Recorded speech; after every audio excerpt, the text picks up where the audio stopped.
Yes. I love to boogie. Oh, I love to boogie. Alesha, every dance is an absolute knockout.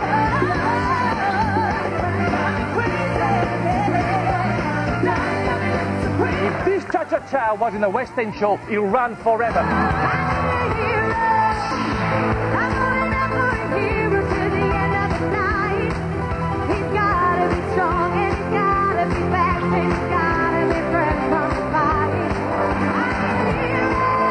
I need a hero. Tonight, Alesha, you are my heroine. Oh. It's Alesha!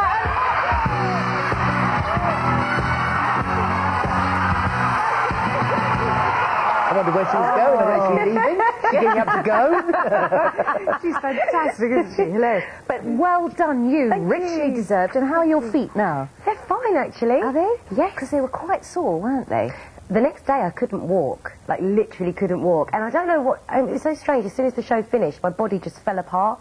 So it must have just been sheer mental determination. Held together with adrenaline, probably. Absolutely, it's the only thing that got me through, because towards the end my body was exhausted. Yeah. And do they have a very good physio on that show as well? Like they do for Dancing on Ice, you've got a fantastic physio. Sharon is amazing. Yeah, they have somebody that looks after you if there's anything wrong. And we was always constantly walking around with ice packs on. Yeah. Well, it's strenuous and it's hard work. And you did the end of series party in a beautiful ball gown and with Uggs. Uggs on your feet, but you couldn't wear anything else.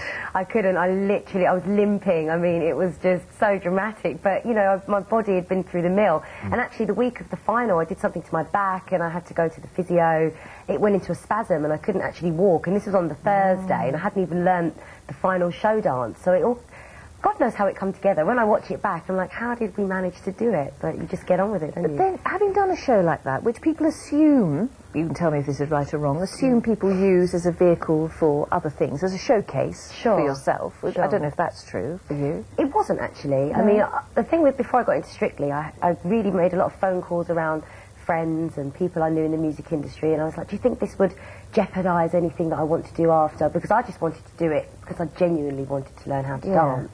And in the end, that's how I made the decision to do it, because I felt like I was doing it for the right reasons. It raises money for charity, and it has a class about it. There's something about ballroom dancing, it's timeless. Yes, absolutely. And then how do you take that skill on into the future then? I mean, will you use it to help other people? I think I heard that you might be helping younger people with a bit of street dancing or something like that. Well, I was saying the area that I grew up in, Welwyn Garden City, is quite a small town, and when I was younger, I was really into I wanted to do street dancing, and there was nothing available for me in the area, and I thought it would be really good if I could maybe look into opening up something for the children in my area, that they could do it as well, give them that opportunity. And I think where I'm lucky is that because performing is my job, I can, once I do a stage show, I can, you know, incorporate some of the dancing maybe into my own show when I perform my own songs. That's interesting, because Americans are very, very good at putting a show, a concert together that you don't just go to see them, they have a full-blown show around them. Yeah, and I think it's really important, because obviously for me the demographic has changed so much now since doing the show,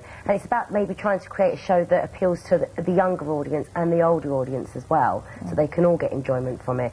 And it would be a shame to never use those moves again. I mean, I spent 4 months doing it, so I need to find a way to incorporate it. I assume that the West End offers were, you know, straight in. That I mean, you've been off in Chicago before, hadn't you? Yeah. And then what? Did it come round again? Yes, there was a few musical offers, and you know, West End theatre is something that does appeal to me, but for me, it's not the right time. I would love to do Chicago. I mean, my dog's even called Roxy, so. I am a fan of that show. I think it's so slick. I love it, and I would love to be a part of it one day. But, you know, for this year, my diary's pretty much tied up, so maybe in the future. So what have you got going this year, then? Well, I'm in and out of Japan at the moment, because very big in Japan. I love Japan. I bought this in Japan. I have a thing about Japan. It's just like my favourite country outside of the UK. And my album's coming out there this month, and I'm back in the studio here as well, working on fresh material.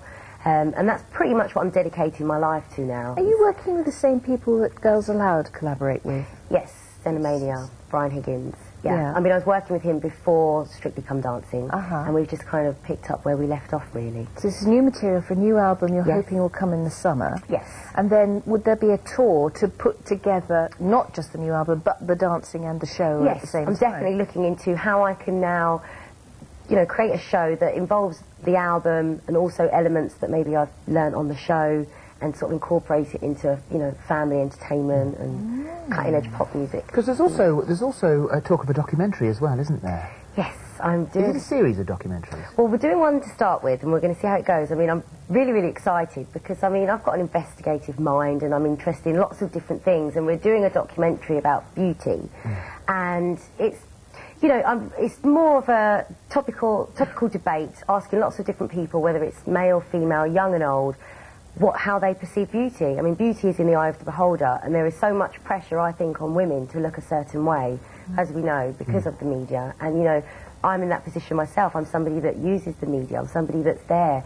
But I don't want to do a photo shoot and then see my legs suddenly really skinny. You know, I'm proud of... Your legs are really skinny. Well, but the thing is, I've done photo shoots and I've seen, you know, it come out on the stand, and then I'm looking skinnier than what I actually am, and I just think it's a bit of an illusion that we buy into. And I'm just interested in the whole subject. I mean, I think that beauty is an inner thing. I think that it's about bettering yourself as a person, and why do we feel so obsessed with the way we look? And it's just the pressure that's on us. So I just want to do a bit of investigating and just see how we perceive beauty, and not necessarily to say that we can change anything, but just to evoke the thought and to get people talking and thinking about it. I think the only thing that encourages people not to dislike a part of their body is a great idea, because, you know, we all want to make the best of ourselves. Yes. But there's no point in wasting time thinking, I hate my nose, I hate my bum, I hate my teeth, I hate... But it doesn't help when you've got magazines, you know, putting circles around cellulite and making it sound like it's ugly. The thing is, for me, it's flaws that makes you human. If you don't have flaws, then you're not real. So I think that it's just encouraging women to understand that it's okay to be who you are, and actually who you are is good enough. You know, I think it's really important. And what about the movie? Because you haven't shot that yet, have you? No, it was supposed to be shot in March, but you know the writer's strike that's been on in America. Andy Garcia, who's in the film, he had another film scheduled to be shot, but he's been caught up in the whole writer's strike, so it's been a delay, which has been quite helpful, actually. The timing's been much better. Yeah, the timing's been better, but I'm so excited because it's my first film, and that's another area that I'm really looking forward to getting into. And it's, you know, it's set around the London jazz scene, and I get to play a musician in the film. I get to write the song that I sing in the film. Wow! And for a first film role, it's very exciting because it has that musical connection. Yeah. It's funny, isn't it? Because before Strictly, and there was a lot made of the fact that Strictly certainly came at a good point in your life. Things had begun to go wrong in various areas. But then you, at the other end of Strictly, now looking at your diary for 2008, just how different 2 years can be.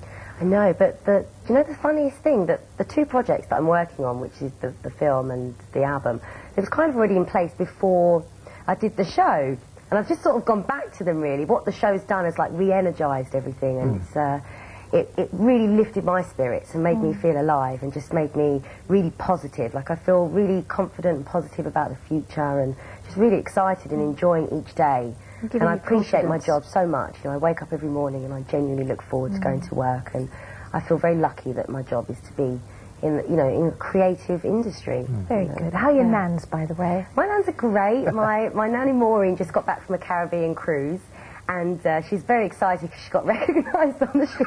Are you Alesha's nan from Strictly Come Dancing? She's like, yes. She loves it. But she's at a bit of a loss now. The show's finished. She doesn't know what to do with herself. They made it for me. They were just lovely. They did. And your mum. I know. They're so supportive. And do you know that was the loveliest thing about the show, was being able to bring all my family in, and it really gave us something to enjoy and gave everybody something to really get behind. It was lovely. Well, thanks, Alesha. You're going to stay put because you're going to flip some pancakes for us. I can't wait. That's the only reason I came. Bless your heart. Are you a cook? I love cooking and I love food. Good. Excellent. Perfect. Excellent. Good. You're in the right place. I know. Now, though, with financial worries making headlines yet again, could it be the perfect time to have your mortgage or your rent paid for a year? Alison Hammond has the details.